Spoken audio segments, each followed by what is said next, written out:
KPN colony பகுதியில் தேர்தல் பறக்கும் படையினர் வாகன சோதனையில் ஈடுபட்டிருந்தனர். அப்போது பாஜக தேசிய செயற்குழு உறுப்பினர் ஒருவருக்கு சொந்தமான காரில் 10 லட்சம் ரூபாய் கொண்டு செல்லப்பட்டது தெரியவந்துள்ளது. உரிய ஆவணம் இல்லாததால் அந்த பணத்தை அதிகாரிகள் பறிமுதல் செய்தனர். இதேபோல் விழுப்புரம் அருகே மேல்பாதி என்ற இடத்தில் உரிய ஆவணங்களின்றி மினி லாரியில் கொண்டு செல்லப்பட்ட 11,50,000 ரூபாயை தேர்தல் பறக்கும் படை அதிகாரிகள் பறிமுதல் செய்தனர்.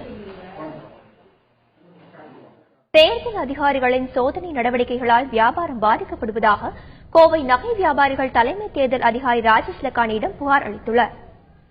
இத்தகைய சம்பவம் மீண்டும் நடைபெறாமல் இருப்பதற்கு அனைத்து உதவிகளும் இந்த தேர்தல் ஆணையம் உங்களுக்கு செய்யும். இத்தகைய தகவல்கள் வரும் பொழுது உங்களை சோதனை செய்யக்கூடிய சூழல் ஏற்படும். ஆனால் அந்த சோதனை உங்களுடைய தொழிலுக்கு எந்த விதமான பாதிப்பு ஏற்படாத வண்ணம் நான் பார்த்துக் கொள்கிறேன் என்ற முழு உத்தரவாதம் கொடுத்திருக்கின்றார்கள். சாதி ரீதியிலான தேர்தல் பிரச்சாரங்களை தடை செய்ய வேண்டும் என பொதுப்பள்ளிக்கான மாநில மேடை அமைப்பு வலியுறுத்தியுள்ளது. இது தொடர்பாக அந்த அமைப்பின் செயலாளர் சுரேஷ் பாபு சென்னை தலைமை செயலகத்தில் தலைமை தேர்தல் அதிகாரி ராஜேஷ் லக்கானியை சந்தித்து மனு அளித்துள்ளார். திருச்செங்கோடு நகராட்சி தலைவர் பொன் சரஸ்வதி மீது சென்னை மதுரவாயலைச் சேர்ந்த உமாபதி என்பவர் நில மோசடி வழக்கு தொடர்ந்துள்ளார். இந்த மனு நீதிபதி மாலா முன்னிலையில் விசாரணைக்கு வந்தது.